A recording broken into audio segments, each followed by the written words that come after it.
Welcome to your first grammar lesson for the IELTS speaking section of this course. Today we are going to focus on three main types of sentence structures that you can easily learn and use to score a higher band score in the IELTS speaking test.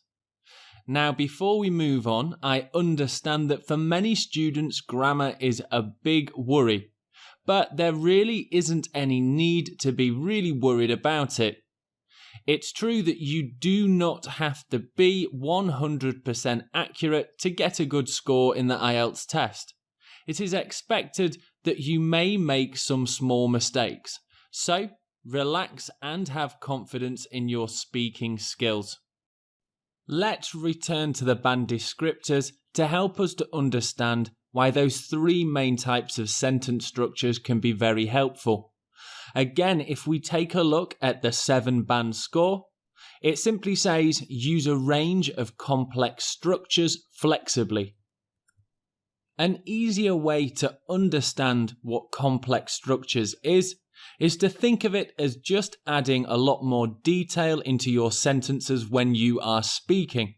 Now, that doesn't necessarily mean using lots of adjectives, but adding extra pieces of information, and that's what you will learn in this lesson. To help you understand what complex structures are, here are a few examples, and it is around the topic of transportation. Let's take a look at the first example. The ferry leaves at 10:30 a.m. tomorrow morning. I hope we can make it. Now, there are two simple sentences in this speaking part.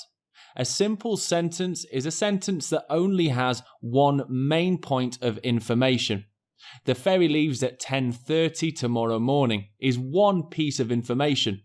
I hope we make it. That's another piece of information. So we can see that they are simple sentences. Let's take a look at more of a complex structure. The ferry leaves at 10:30 a.m. tomorrow morning, which is earlier than usual. I hope we can make it, although I'm not sure we will. Now, it's quite easy to see that there is more detail in this example, and you should be trying to do this quite often in the IELTS speaking test.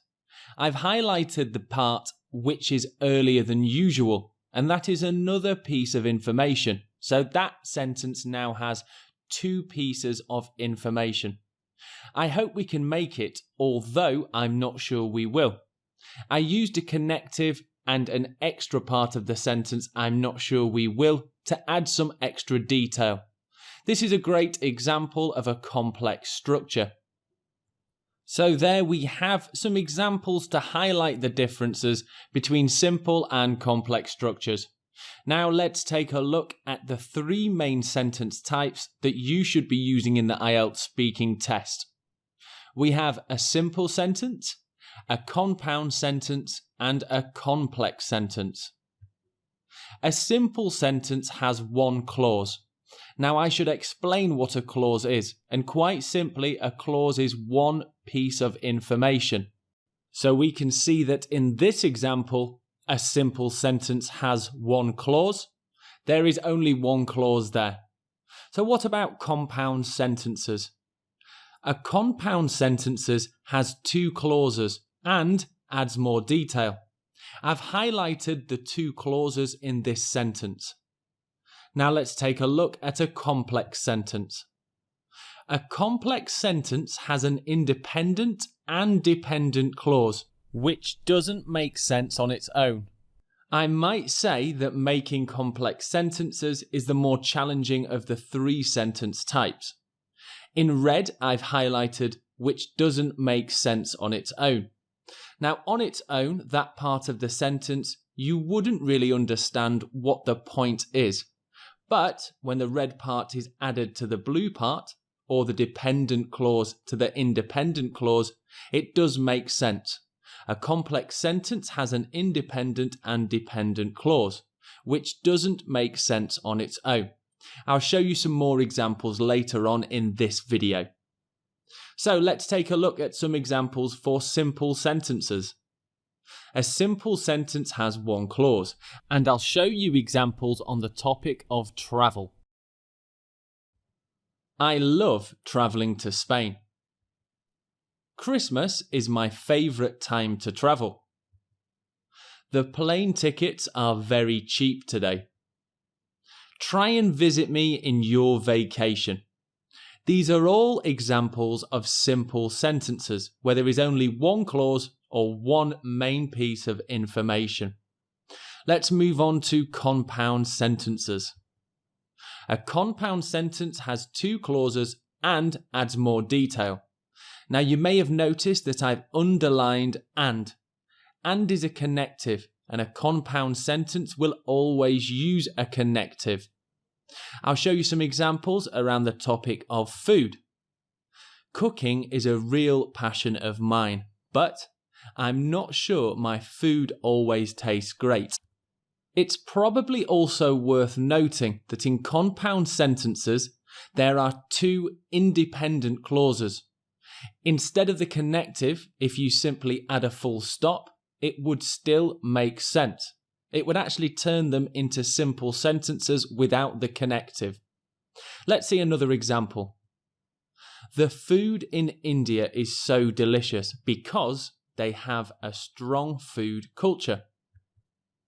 British food can be quite bland, although English pies are very filling and warming. I'm not an adventurous eater really, and I usually enjoy eating familiar foods.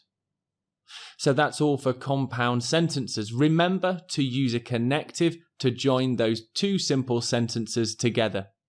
Now let's take a bit of a further look at complex sentences. So a complex sentence has an independent and dependent clause, which doesn't make sense on its own. Let's see an example now around the topic of money and finance. At the end of the month, I often try and save some money.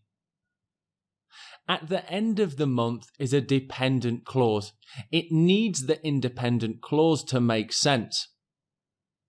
Let's take a look at a second example. Hopefully one day I'll be rich, but maybe it's just a dream. And again, the dependent clause is in red.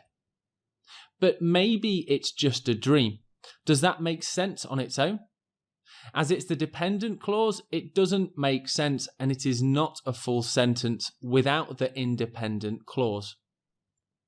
So there we have the three sentence types that you should be using in the IELTS speaking test.